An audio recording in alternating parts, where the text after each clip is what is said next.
jemaat Tuhan yang luar biasa dari Gereja Bethel Indonesia CK7 ini, di bawah pengembalaan Dr. Yanto, saya percaya sesuatu yang dahsyat Tuhan sedang kerjakan. Semua saudara yang bangga karena lawatan Tuhan di tengah-tengah saudara, katakan dahsyat. Ya, saudara kasih dalam Tuhan, kita kan udah setahun lebih ini kan sama-sama beribadah di rumah masing-masing. Pembicaranya boleh berbeda-beda, tapi saudara tetap setia. Karena itu ayo kita interaktif lah, ya kan. Jangan kayak cuma nonton-nonton TV gitu ya kan. Sama-sama bilang dahsyat. Sekali lagi sama-sama bilang dahsyat. Woo, haleluya. Saya percaya gereja ini adalah gereja yang baik, saudara. Karena banyak hal yang luar biasa. Pesan-pesan firman Tuhan yang mengarahkan kita. Karena di satu sisi kita percaya pada lawatan Allah. Yang disebut sebagai lawatan Roh Kudus Pentakosta ketiga. Tetapi di sisi yang lain, sudah digembalakan oleh seorang dokter medis. Yang mengajarkan saudara juga untuk mengikuti aturan-aturan yang ada. Dan saya percaya keseimbangan itu adalah ciri anak warga kerajaan sorga di akhir zaman. Saya ulangi sekali lagi. Keseimbangan adalah ciri anak-anak Allah, warga kerajaan sorga di akhir zaman. Di satu sisi kita harus taat, harus dipimpin oleh Roh Kudus. Tetapi dipimpin oleh Roh Kudus, taat pada tuntunannya. Dan menikmati lawatan Roh Kudus. Bukan menjadikan kita orang-orang yang sembarangan. Tapi justru menjadikan kita orang-orang yang taat aturan dan menjadi berkat dimanapun Tuhan tempatkan. Yang setuju katakan amin. Yeah. Nah hari ini, izinkan dalam ibadah yang luar biasa ini, saya berbagi tentang Roh Kudus menuntun kepada kesetiaan. Jadi kalau kita bicara tentang lawatan Roh Kudus, kita bicara tentang kegerakan Pentakosta. Karena saudaraku yang kasih dalam Tuhan, Pentecost, it's time when the church was born. Pentakosta adalah hari di mana gereja lahir. Karena gereja lahir bukan ketika seorang dibaptiskan, tapi gereja lahir ketika Roh Kudus dicurahkan.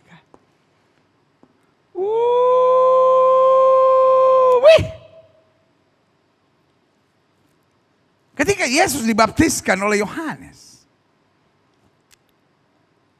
maka betul ada burung merpati yang hinggap, inilah anak yang kukasihi, kepadanya lah aku berkenan. Ada proklamasi sorga tentang Yesus sebagai the anointed one. Atau dalam bahasa Ibrani, Hamashiach. Atau dalam bahasa Yunani, Kristus. Berarti saudaraku yang kasih dalam Tuhan, Hamashiach berarti He is the Messiah, dia yang diurapi. Tetapi pada saat dia naik ke sorga, maka dia berpesan, aku tidak meninggalkan kamu sebagai yatim piatu. Aku memberi seorang penolong lain yang akan menyertai kamu selama-lamanya. Dan ketika Roh Kudus dicurahkan, that is the time when the church was born. Dan apa yang menyertai pelayanan gereja itu? Kuasa. Karena Alkitab bilang kalau Roh Kudus turun ke atas kamu, kamu akan menerima kuasa.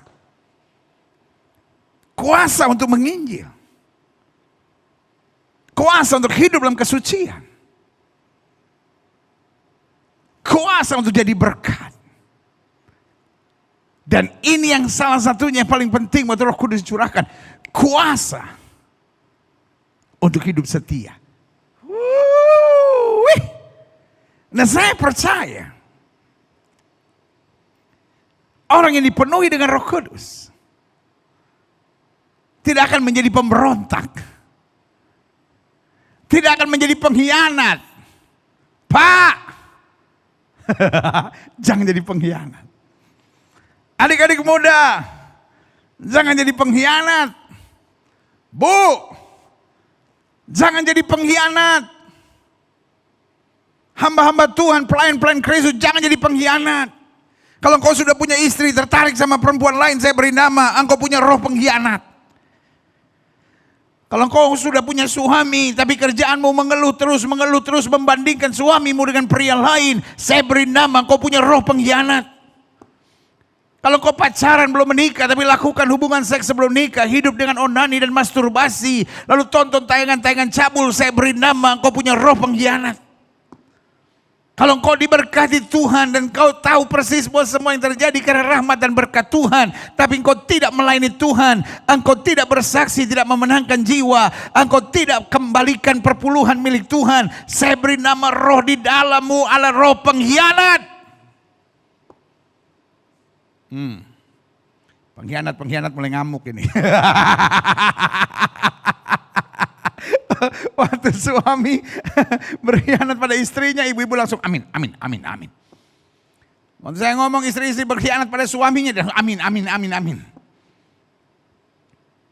Waktu saya ngomong kalau tidak mengembalikan perpuluhan milik Tuhan adalah pengkhianat, langsung dua-dua. Makanya kita pindah channel. Saudara kasih dalam Tuhan. Tuhan mencari orang-orang yang setia. Kuasa tanpa kesetiaan adalah kebodohan.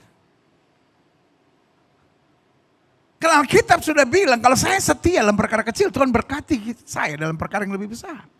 Itu jelas kalau kita bilang, kalau kamu setia dalam perkara kecil, Tuhan memberkati kamu dalam perkara yang lebih besar. Makanya kuasa yang Yesus berikan.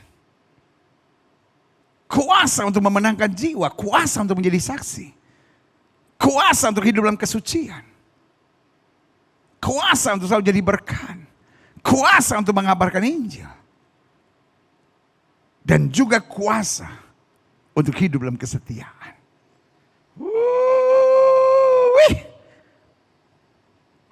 Jemaat Tuhan Gereja Bethel Indonesia CK7 yang diberkati Tuhan. Taruh tangan kanan saudara di dada. Sama-sama bilang sama saya harus setia. Ayo sekali lagi lebih mantap. Ayo, ini saya tahu nih jemaat yang luar biasa nih. Ayo semangat. Taruh tangan kanan saudara di dada, sama-sama bilang, saya harus setia. Sekali lagi, saya harus setia. Saya harus setia, amin. Ayo kita lihat firman Tuhan. Nah, saya pelajari Mazmur 101 ayat 4-7 bilang begini. Hati yang bengkok akan menjauh daripadaku. Kejahatan aku tidak mau tahu. Orang yang sembunyi-sembunyi mengumpat temannya, dia akan kubinasakan. Orang yang sombong, tinggi hati, aku tidak suka. Lihat, saudara yang kasih dalam Tuhan. Tanpa disadari ini bukan hanya mazmur yang ditulis oleh pemazmur. Tapi ini bagian the prophecy. So he is prophesying. Tentang peringatan Tuhan. Buat warga kerajaan surga. Hati yang bengkok akan menjauh daripadaku. Ini bukan sekedar tentang David. Bukan sekedar tentang pemazmur. Tetapi ini adalah peringatan Tuhan buat setiap orang percaya. Hati yang bengkok akan menjauh daripadaku, kejahatan aku tidak mau tahu. Orang yang sembunyi-sembunyi mengumpat temannya, dia akan kubinasakan. Orang yang sombong dan tinggi hati, aku tidak suka. Klik selanjutnya. Mataku tertuju kepada orang-orang yang setiawan di negeri. Ini menggambarkan mata Tuhan sedang tertuju pada orang-orang yang setia. Orang yang setia ini tidak selamanya dia sempurna. Orang yang setia ini masih punya begitu banyak kekurangan. Tapi orang setia, dia mau setia belajar. Dia mau setia untuk mengasihi Tuhan. Dia mau setia untuk taat. Dia mau setia untuk bangkit kalau ia jatuh. Ia mau setia berpegang pada tangan Tuhan. Sehingga dapat berkata, aku lebih dari orang-orang yang menang. Karena Kristus yang mengasihi aku. Haleluya. Saudaraku. Di zaman pandemi dan goncangan seperti hari-hari ini. Ada banyak orang akhirnya mengeluh, bersungut, memberontak, dan akhirnya menghalalkan segala cara, menjalankan segala sesuatu menurut apa yang menurut dia baik. Setia bukan berjalan menurut apa yang saya pikir baik. Tapi setia berjalan menurut apa yang diperintahkan oleh Tuhan buat saya. Sehingga orang-orang yang setia adalah orang yang mengikuti hukum. Makanya Yesus bilang apa? Barang siapa yang mengasihi aku, ia akan melakukan segala perintahku. Haleluya. Mataku, kata pemazmur yang merupakan profesi, tertuju pada orang-orang setiawan di negeri. Supaya mereka diam bersama-sama dengan aku. Artinya, orang-orang setia dididik oleh Tuhan. Orang-orang setia dilatih oleh Tuhan. Orang-orang setia diarahkan oleh Tuhan dan dia mau ikut, dia mau dengar, dia mau diproses oleh Tuhan. Kadangkala kita betul mengasihi Tuhan. Tapi kenapa gak maju-maju, sorry untuk bilang ini, kita gak setia. Kita doa, semangat kalau doa kita dijawab, tapi kalau doa kita gak dijawab. Kita langsung berkata, Tuhan percuma aku doa, aku gak jawab, udah percuma aku doa.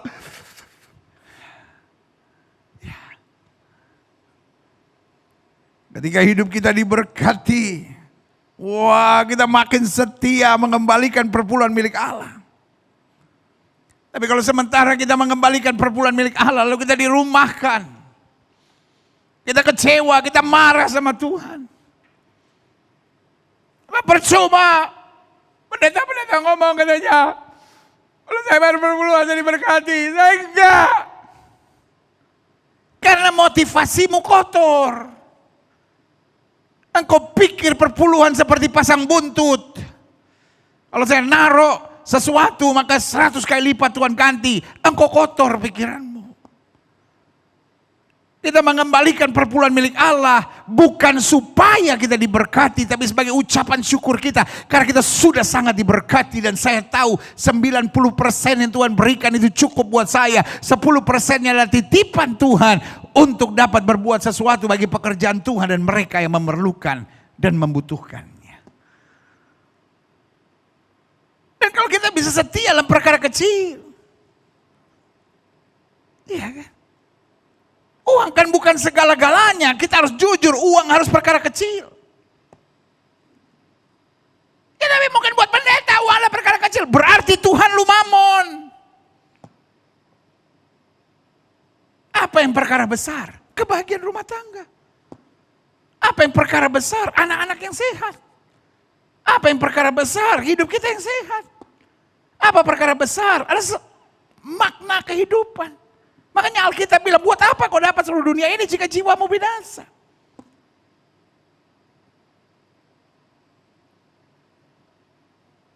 Cara pandang kita tentang uang dulu yang harus kita mengerti. Bos, memang segalanya butuh uang, tapi uang bukan segalanya. Jangan jadikan uang sebagai sentral utama hidup kita. Melayani karena uang, jatuh cinta sama orang karena uang, deal bisnis karena uang. Sama kayak lagu sekolah minggu. Apa yang dicari orang? Uang. Apa yang dicari orang? Uang. Apa yang dicari orang? Siang, malam, pagi, petang. Uang. Bukan Tuhan Yesus. Itu yang harus kita ngerti dulu. Kalau uang perkara besar buat kita. Saya mengerti, mungkin saudara sedang menghadapi pergumulan keuangan, tapi tetap itu perkara kecil. Apa artinya kau punya banyak uang? Kalau jantungmu stop. Tapi kita nggak pernah bersyukur buat jantung kita nggak pernah bersyukur buat kesehatan kita. Kita nggak pernah bersyukur bahwa kita bisa tarik udara napas gratis sampai kita harus pakai ventilator. Baru kita tahu nafas itu berharga dan luar biasa, bukan uang bos. Dan kalau kita terlatih dengan kesetiaan, seperti Yesus bilang, berikan kepada kaisar apa yang kaisar punya, berikan kepada Tuhan apa yang Tuhan punya. Artinya, ada waktu untuk kita bekerja, tapi ada waktu untuk kita melayani. Ada waktu kita pakai uang kita untuk hal-hal duniawi. Untuk pekerjaan kita, untuk rumah kita, untuk segala sesuatunya. Tapi ada waktunya kita pakai untuk pekerjaan Tuhan dan kembalikan haknya Tuhan. Simpel-simpel aja. Kesetiaan yang menjadi penentukan. Makanya Alkitab bilang, mataku tertuju pada orang yang setiawan di negeri. Supaya mereka diam bersama-sama dengan aku. Supaya aku latih, aku didik, aku proses. Dan orang yang hidup dengan cara yang tak bercelah akan melayani aku. Dan ketika diproses tetap setia, itu yang namanya hidup tak bercelah.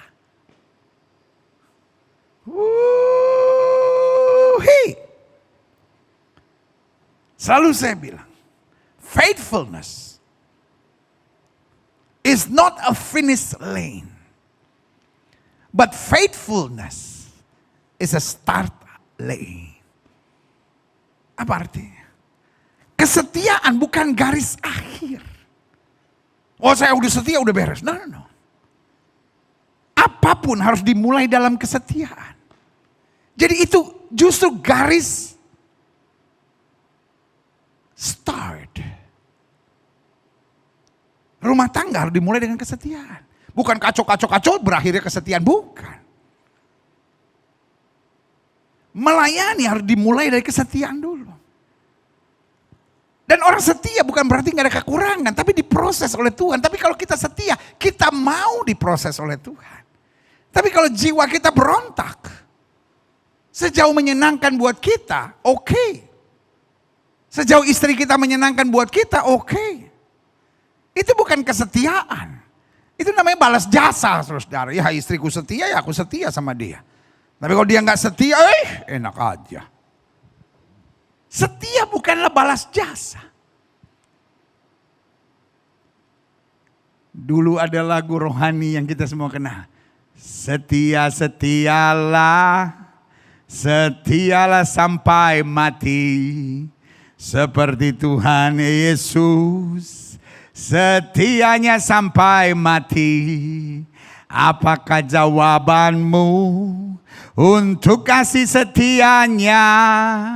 Setialah sampai mati. Ini dia. Jadi setia bukan garis finish. Tapi setia adalah garis start. Apapun yang kita mulai dengan kesetiaan akan berakhir dengan mahkota kemuliaan. Sama-sama bilang sama saya harus setia. Orang yang hidup dengan cara yang tak bercela, artinya waktu dia mulai setia, diproses, dibentuk, diperbaiki oleh Tuhan. Akhirnya, dia akan menjadi orang yang tak bercela. Dan itu yang Kristus cari. Mempelai Kristus yang tak bercela, kata Alkitab. Ayat 7.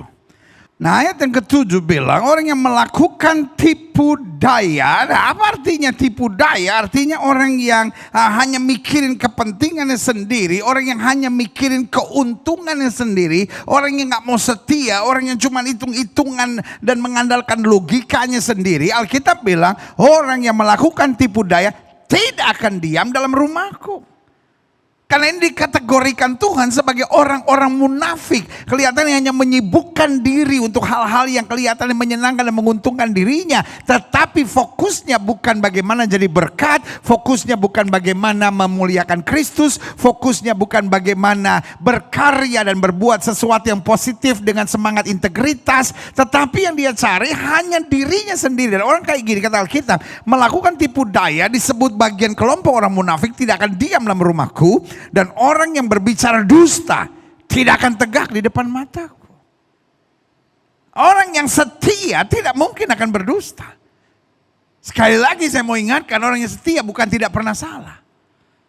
Tapi tidak pernah menyembunyikan kesalahannya. Tidak pernah ngotot kalau dia salah. Tapi dia mau mengakui kesalahannya. Dia mau belajar dari kesalahannya. Dia mau minta maaf dari kesalahannya. Dia mau bangkit dari kesalahannya, belajar dari kesalahannya, dan tidak mengulangi kesalahannya. Itulah orang-orang yang setia. Wow, haleluya. Selanjutnya saya pelajari, klik. Di mana ada Roh Kudus, pasti ada kesetiaan. Bos, setia itu barang mahal, bos. Tidak bisa kita harapkan dari orang-orang murahan.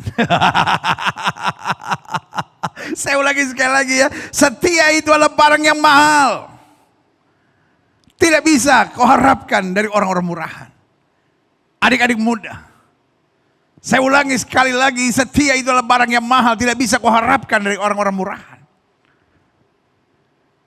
Kalau kau menatap saya dan berkata, saya stres pendeta. Karena kekasih saya meninggalkan saya, dia berlaku tidak setia. Jawaban saya, engkau bodoh. Mungkin saudara menatap saya dan berkata, pendeta ini tega banget, saya lagi stres. Lalu dibilang bodoh. Loh, kalau orang tidak setia meninggalkan engkau untung. Loh iya dong, pakai akal sehat dong, waras sedikit dong. Kalau orang tidak setia meninggalkan engkau untung. Siapa yang rugi? Engkau kan punya cinta yang tulus kan, engkau setia kan, lalu dia yang tidak setia meninggalkan engkau. Jangan nangis, bilang sama dia bye. Kenapa? Dia tidak layak menerima cintamu yang luar biasa, tulus dan setia itu. Itu sebabnya Tuhan menjauhkan engkau dari pengkhianat-pengkhianat keji seperti itu. Ini yang senyum-senyum nih. Korban pengkhianatan. Yes. Jangan bodoh. Kok pengkhianat meninggalkan kita nangis? Kok pengkhianat meninggalkan kita gak mau tidur, gak mau makan, gak bisa tidur, stres? No. Kalau pengkhianat meninggalkan kita mungkin sakit, tapi bilang Tuhan terima kasih. Tuhan melihat aku tidak layak untuk bersama dalam kehidupan bersama dengan orang pengkhianat. Dan kalau Tuhan singkirkan pengkhianat, pasti Tuhan sediakan yang lebih baik. Yang saja katakan amin. Saya terlalu percaya. Setia itu barang mahal. Tidak bisa kita harapkan dari orang-orang murahan. Itu sebabnya salah satu kuncinya adalah orang baru bisa setia kalau ada Roh Kudus dalam dirinya. Karena Roh Kudus yang mendorong kita untuk kuat. Alkitab jelas bilang Roh Kudus adalah Roh penolong. Roh Kudus yang akan mengajarkan kita. Roh Kudus yang akan mengingatkan kita. Roh Kudus yang akan memampukan kita. Roh Kudus yang akan menuntun kita. Roh Kudus yang akan mengurapi kita. Makanya saya terlalu percaya. Standar minimal orang bisa setia, dia harus dipenuhi dengan Roh Kudus. Kalau dia tidak dipenuhi Roh Kudus, mungkin dia untuk setia sesaat. Kata orang ada udang di balik bakwan. Udang balik batu pendeta, balik batu gak kelihatan. Kalau udang balik bakwan kelihatan banget. Jelas gak maksud saya? Iya kan? Nah, tapi kalau orang dipenuhi dengan Roh Kudus, dia pasti jadi orang-orang yang setia. Saudaraku, gereja hari-hari ini masih berdebat. Perlukah berbahasa roh? Sebagian bilang gak perlu, sebagian bilang perlu. Tapi hari ini saya hanya mau bilang buat saudara. Sorry dengan segala kerendahan hati. Engkau boleh berbahasa roh begitu merdu, dahsyat dan luar biasa. Tapi kalau engkau tidak setia, saya beri nama. Engkau tidak dipenuhi dengan Roh Kudus. Mungkin hanya gaya-gaya saja itu bahasa. Tetapi bukti bahwa kita dipenuhi dengan Roh Kudus. Bersamaan dengan kita menyembah Tuhan dalam roh dan kebenaran. Tapi pada saat yang bersamaan kita juga adalah orang-orang yang setia. Saya sangat tidak percaya, sorry. Saya sangat tidak percaya dengan orang yang berbahasa roh. Tapi tidak bisa setia sama istrinya. Tidak bisa setia sama suaminya. Tidak bisa setia di pekerjaannya. Tidak bisa setia dalam melayani. Tidak bisa setia dalam mengembalikan perpuluhan milik Tuhan. Tidak bisa setia dalam memenangkan jiwa. Tidak bisa setia dalam menghadapi tantangan. Tidak bisa setia dalam bersyukur untuk menghadapi masa-masa yang sukar sekalipun. Karena Roh Kudus ketika masuk dalam kehidupan kita, dia akan mengarahkan kita pada kehidupan yang setia. Coba lihat Petrus. Sorry untuk bilang ini, Petrus buat saya adalah seorang pengkhianat. Dia pernah bilang sama Yesus, "Guru, mati bersama dengan kau juga aku mau." Tapi di masa yang sukar ketika orang berkata, "Kau pasti muridnya," dia jawab apa? "Aku tidak pernah kenal dia." Bayangkan, dia menyangkal Yesus, saudara. Dan bukan 1 kali, bukan 2 kali, 3 kali. Itu pun karena ayam berkokok dan dia ingat apa yang Yesus katakan. Seandainya ayam itu tidak berkokok, mungkin bisa 150 kali dia menyangkal Yesus. Saudaraku, tapi waktu dia sudah dipenuhi dengan Roh Kudus dalam Kisah Rasul pasal 2, itu sebabnya selalu saya bilang, orang-orang yang menentang untuk dipenuhi dengan Roh Kudus, menerima lawatan Roh Kudus, adalah orang yang tidak mengerti bahwa we are living a dangerous life. Kita hidup pada kehidupan yang berbahaya. Tanpa Roh Kudus menyertai kita, kita menjadi orang-orang yang tidak waras, saudara. Kita menjadi orang-orang yang tidak setia, kita jadi orang-orang yang menghalalkan segala cara, kita menjadi orang-orang yang arogan dan egois. Tapi Roh Kudus masuk, mengubahkan hidup kita minimal. Dia memberi kuasa dan menjadikan kita untuk setia. Apa yang terjadi? Kemudian, karena kuasa itu ada orang lumpuh di pintu gerbang indah memandang Petrus dan Yohanes. Petrus dan Yohanes berkata, "Silver and gold have I none." Emas dan perak tidak ada padaku, apa yang kupunyai kuberikan kepadamu demi nama Yesus orang Nazaret, bangun dan berjalanlah. Dan karena persoalan itu dia diperhadapkan pada sidang mahkamah agama. Dan tiba-tiba keputusan sidang adalah, kamu harus berhenti mengajar demi nama itu. Ini bukan cuma pertanyaan gendok kecil sederhana. Bos, ini keputusan sidang, bos. Kamu harus berhenti mengajar demi nama itu. Petrus dan Yohanes berdiri dan berkata, "Silahkan Tuhan putuskan sendiri. Haruskah kami lebih taat kepada manusia daripada kepada Allah?" Dan dalam tuntunan Roh Kudus dia berkata apa? Kami tidak akan berhenti mengajar demi nama itu. Sebab di bawah kolong langit ini tidak ada nama lain yang olehnya manusia selamat, kecuali di dalam nama Yesus. Haleluya. Itulah karya Roh Kudus. Ada kuasa. Kuasa untuk bersaksi. Kuasa untuk memenangkan jiwa. Kuasa untuk hidup suci. Kuasa untuk membawa damai. Dan kuasa untuk tetap setia dalam segala keadaan. Klik, saya pelajari. Kenapa? Kesetiaan dapat terjadi minimal ketika seorang dipenuhi dengan Roh Kudus. Dan kalau seorang dipenuhi Roh Kudus, otomatis dia diarahkan untuk hidup setia. Karena buah dari Roh Kudus adalah kesetiaan. Bagaimana bisa Roh Kudus masuk kalau tidak berbuah? Alkitab bilang barang siapa tidak berbuah dipotong, artinya tidak ada Roh Kudus. Tapi barang siapa yang berbuah dibersihkan lagi, dibersihkan. Nah, itu yang saya bilang tadi, diproses. Di sini butuh kesetiaan. Tidak mungkin kita bisa segambar serupa dengan Kristus. Tidak mungkin kita bisa berkenan kepada Kristus. Tidak mungkin kita bisa jadi mempelai Kristus yang tak bercela kalau kita tidak setia. Karena melalui proses ini, di situ kesetiaan kita diuji. Pak, Ibu, orang-orang muda ini sayang Kristus, pelayan-pelayan Tuhan yang luar biasa dari Gereja Bethel Indonesia CK7 ini. Dalam pengembalaan Dr. Yanto. Saudaraku, saudara ada di gereja yang tepat. Saudara ada di pelayanan yang tepat, diarahkan saudara oleh hamba-hamba Tuhan untuk berjalan dalam tuntunan Roh Kudus, hidup dalam kekudusan, hidup dalam kesetiaan, hidup dalam kebenaran. Tetapi itu tidak memisahkan saudara dari proses kehidupan. Dan mungkin hari-hari ini saudara sedang menghadapi proses itu. Jangan berontak, jangan emosi, jangan marah, jangan mengeluh, jangan bersungut, jangan kecewa, jangan tinggalkan Tuhan.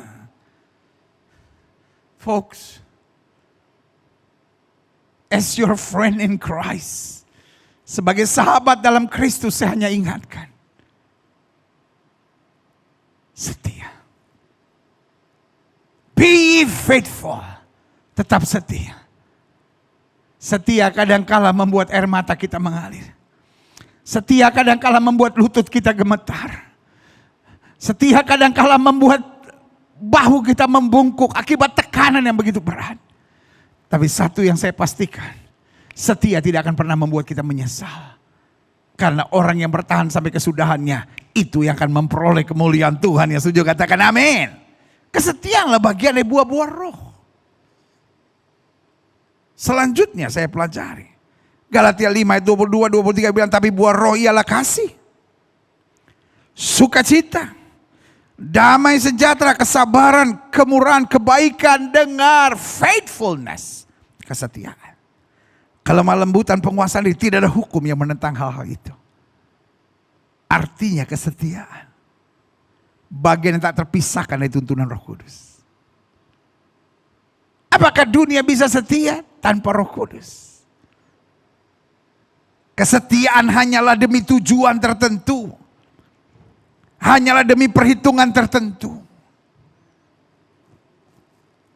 Saya setia untuk mencapai ini. Saya setia karena ini. Ada orang setia supaya mendapat dia sebagai suami. Tapi setelah itu kacau. Setia supaya dia dapat menjadi istri saya. Setelah itu berantakan. Kita setia dengan ikatan tertentu. Tapi kita berbeda. Kenapa kita setia? Karena Tuhan Yesus setia. Dan kita anaknya, kita harus menjadi serupa dengan dia. Kenapa kita setia? Karena itulah buah-buah roh. Jadi beda. Kenapa kita setia? Loh, karena itulah perintah Tuhan buat kita. Kenapa kita setia? Karena segala yang jahat, segala pemberontakan, segala ketidaksetiaan sudah dicabut dalam diri kita. Sehingga tidak bisa tidak. Kita tidak akan miring ke kiri, kita tidak akan miring ke kanan. Kita berjalan kesetiaan. Karena itu yang Tuhan rencanakan buat hidup kita. Yang sejak katakan haleluya. Amin. Selanjutnya saya pelajari.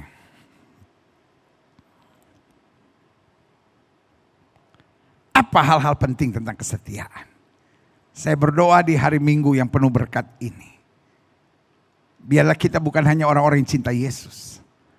Tapi kita berkomitmen apapun yang terjadi. Di keluarga kita, di pekerjaan kita, di pelayanan kita, dalam hubungan kita dengan Tuhan. Kita adalah orang-orang yang setia. Klik. Apa hal penting tentang kesetiaan? Setia berhubungan dengan iman seseorang. Makanya dalam bahasa Inggris setia bernama faithfulness. Faithful juga berarti penuh iman.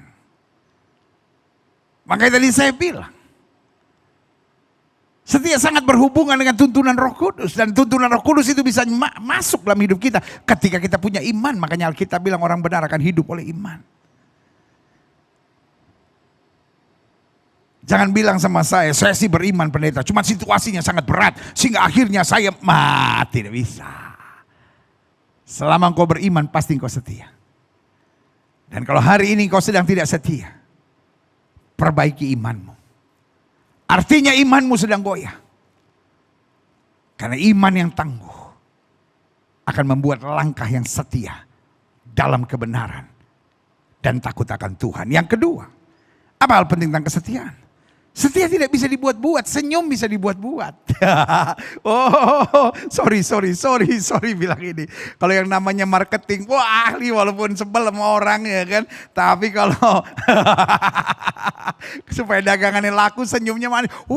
Makanya marketing kan kalau bangsa, aduh ibu cantik sekali. Ya bos. Masal di rumah, gue jengkel banget sama dia, bau ketek dia. Masa dia bilang, aduh ibu itu cerewet banget gitu. Mana beruntusan lagi. Jerawatnya udah gak ada tempatnya di mukanya. Saudara kasih dalam Tuhan. Kadang-kala senyum bisa dibuat-buat. Baik bisa dibuat-buat kalau ada maunya. Makanya Pak hati-hati Pak. Kalau Bapak kaya, ganteng, sukses, masih muda lagi, hati-hati Pak.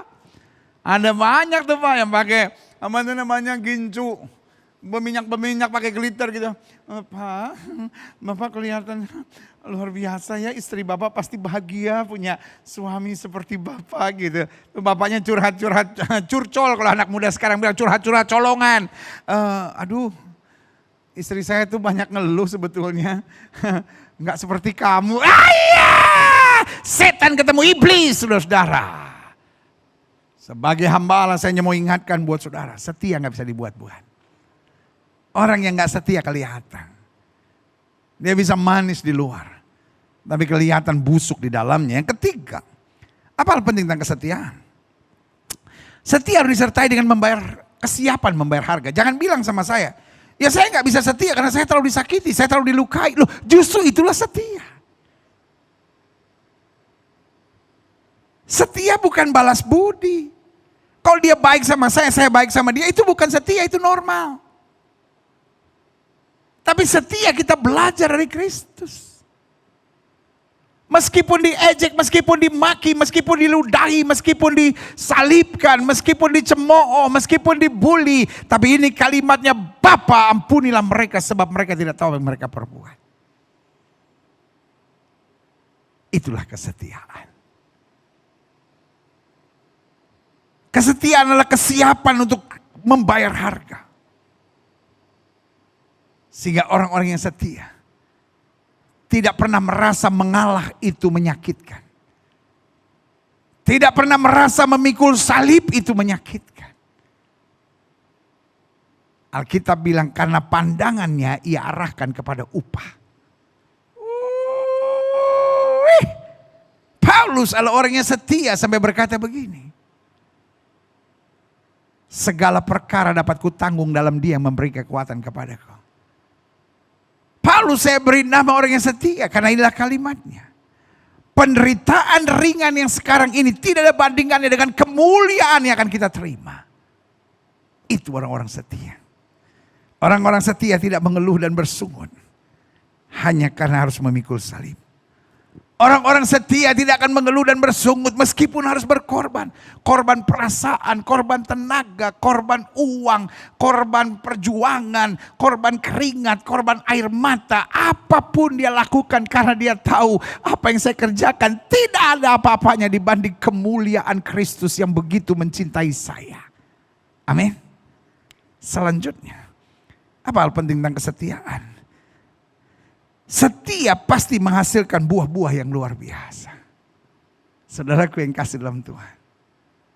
Orang kaya bisa gagal. Orang hebat bisa jatuh. Orang yang punya segala-galanya bisa hancur. Tapi orang yang setia selalu akan melihat berkat, kemenangan, kedahsyatan. Orang setia bukan berarti tidak bisa dikhianati. Orang setia bukan berarti tidak bisa dicurangi.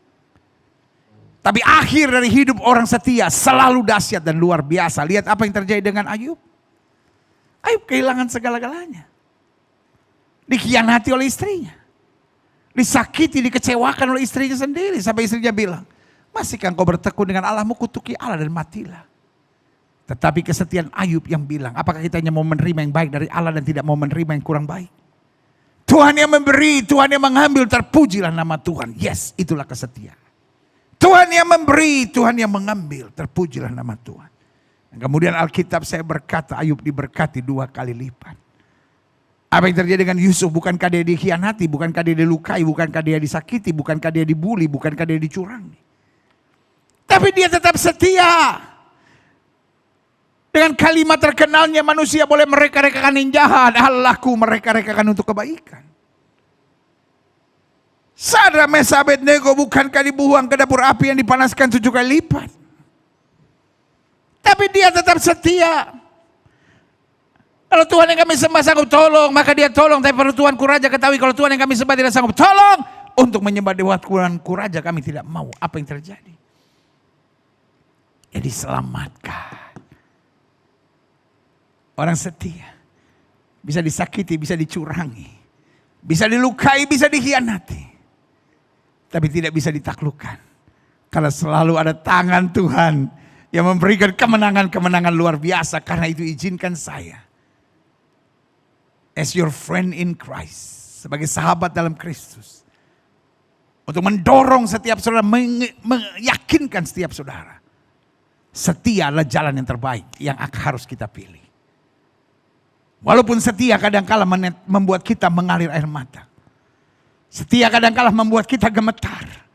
Setia kadang-kala membuat kita ada tekanan sambil bertanya pada pikiran kita sendiri. Adakah Tuhan akan menolong saya? Tapi kalau ada keraguan itu berasal dari setan. Tolak dalam nama Yesus. Bilang aku percaya. Aku percaya berkat-Mu atasku melimpah. Kebajikan, kemurahan selalu mengikutiku. Ku puji, ku sembah Kau Tuhan. Yeah, haleluya. Selanjutnya, Roh Kudus menuntun pada kesetiaan. Mengapa Roh Kudus menuntun pada kesetiaan? Karena Roh Kudus menyadarkan kita bahwa satu, kesetiaan tidak timbul dalam sehari. Kesetiaan betul proses. Sampai kadang-kadang kita pikir, betul gak Tuhan? Betul gak saya harus bertahan? Tetapi Roh Kudus menyadarkan kita, yes kamu harus bertahan. Yes kamu harus ngalah. Yes kamu harus sabar. Yes kamu harus taat pada firman.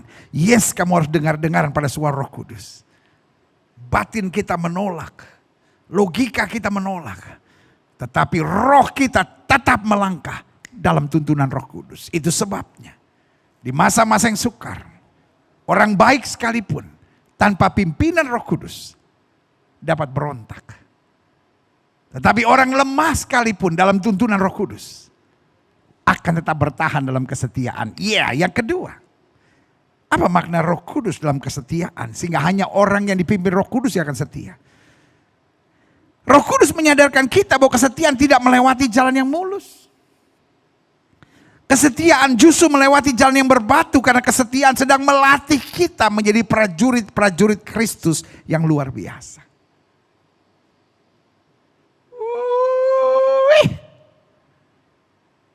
Kesetiaan melewati jalan yang penuh onak dan duri karena kita dipersiapkan untuk menjadi semakin dewasa. Saudara-saudara yang sedang menghadapi jalan yang sukar, kadang-kadang gak tahan karena mulut orang gereja sendiri pedes dan sadis kadang-kadang.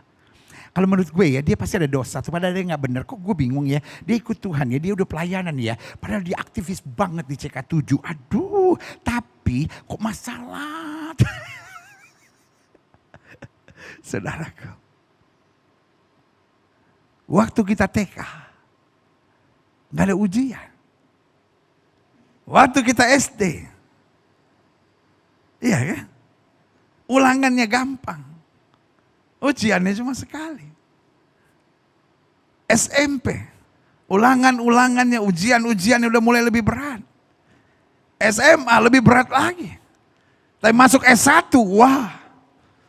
Ujian komprehensif, ujian ini, ujian terus. Berarti kalau sudah menghadapi ujian yang berat, saudara sedang dibawa Tuhan pada tingkat yang lebih tinggi. Saudara menatap saya dan berkata, saya bersyukur loh hidup saya tanpa ujian TK. Saudara, Gilbert bukan memberi kekuatan malah bilang saya TK. Loh iya betul. Jangan kecil hati. Kalau kau menghadapi masa-masa yang sukar, mungkin kau bilang, aduh pendeta, lagi ada masalah ekonomi. Sekarang ada masalah lagi sama anak saya, ada masalah lagi dengan pekerjaan. Lalu tiba-tiba kami sekeluarga lagi terserang COVID lagi. Saudaraku, mungkin jalan yang saudara hadapi sedang berat. Tapi ini yang saya mau bilang, setia tidak pernah salah. Tetap pandang Yesus dan percaya, Dia Tuhan yang menyelesaikan persoalan kita. Betul, kadang-kadang masalah kalau sedang datang bertubi-tubi sama teman-temannya saudara-saudara. Sampai kita bilang, aduh kok gak ada break sama sekali nih. Tapi itulah jalan sukar. Tuhan sedang melatih tentara-tentara yang gagah perkasa, kuat dan tetap setia. Yang ketiga, Roh Kudus menuntun pada kesetiaan karena Roh Kudus menyadarkan kita bahwa kesetiaan harus membuat kita miliki pegangan yang kokoh. Kenapa hanya Roh Kudus yang mengarahkan kita pada kesetiaan? Dan tanpa Roh Kudus kita tidak mungkin bisa setia seperti yang Kristus kehendaki. Karena Roh Kudus menyadarkan kita bahwa kesetiaan harus membuat kita memiliki pegangan yang kokoh. Kalau pegangan kita hanya visi, kalau pegangan kita hanya uang, kalau pegangan kita hanya cita-cita, kalau pegangan kita hanya mimpi-mimpi tertentu supaya tercapai, maka kita akan menjadi orang yang setia sesaat. Makanya ada orang kan kita bisa lihat begitu kan. Wah setia ke gereja waktu susah. Tapi waktu kaya, wah lupa Tuhan. Ada orang yang setia waktu baru nikah. Setelah punya anak, wah ngaco hidupnya. Jadi dia cuma setia for a season. Untuk sebuah target yang timbul dalam pikirannya. Tapi kalau target itu sudah lewat, dia pikir dia udah dapat, oh dia mau seenaknya, nggak bisa. Anak Tuhan setia. Karena pegangannya jelas. Kristus adalah Tuhan yang setia. Berarti aku harus setia. Kenapa aku setia? Karena yang jahat, yang penuh dengan pemberontakan sudah diangkat dari aku sehingga aku harus setia. Kenapa aku setia? Karena memang firman Tuhan mengajarkan aku untuk setia. Dan aku mau hidup satu firman Tuhan. Kenapa aku setia? Karena dimanapun aku ada. Aku gak mau jadi batu sandungan, aku mau jadi berkat. Haleluya. Dan yang terakhir. Roh Kudus menuntun pada kesetiaan. Karena Roh Kudus menyadarkan kita bahwa kesetiaan harus dibumbui dengan pikiran-pikiran yang tenang dan positif. Kadangkala kenapa kita gak bisa setia? Karena berkecamuk dalam pikiran kita. Segala hal-hal yang liar. Terus kalau saya ngalah terus, saya diinjek-injek dong. Kalau saya ngalah terus, hancur lama-lama. Kalau saya cuma berpikir setia, wah saya dipermainkan, saya dimanfaatkan. Wah, iblis paling ahli itu intimidasi pikiran kita. Tapi Paulus bilang begini. Tapi Ayub bilang begini dalam firman Tuhan, dalam kitab Ayub. Apa yang kupikirkan, apa yang kutakutkan dalam pikiranku itu yang menimpa aku. Paulus kepada jemaat di Filipi bilang apa? Karena itu apa yang benar, apa yang mulia, apa yang sedap dengan pikirkan semuanya itu. Alkitab bilang apa? Kami memiliki pikiran Kristus. Dan waktu kita mulai disiplinkan pikiran kita. Enggak. Saya gak mau memikirkan apa yang dipikirkan manusia. Saya mau memikirkan apa yang dipikirkan Kristus. Karena Alkitab ajarkan saya. Carilah perkara-perkara di atas. Di mana Kristus duduk. Kesimpulan saya. Setiap kita harus menyambut lawatan Roh Kudus di akhir zaman ini. Dipimpin dalam kesetiaan. Karena kalau Roh Kudus turun ke atas hidup kita, maka kita akan menerima kuasa. Kuasa untuk menjadi saksi, kuasa untuk mengabarkan Injil, kuasa untuk hidup dalam kesucian, kuasa untuk menjadi alat damai Kristus, dan kuasa untuk bertahan dalam kesetiaan dalam segala keadaan. Amin. Dan setia itu memang berat, saudara. Tapi setia tidak pernah merugikan.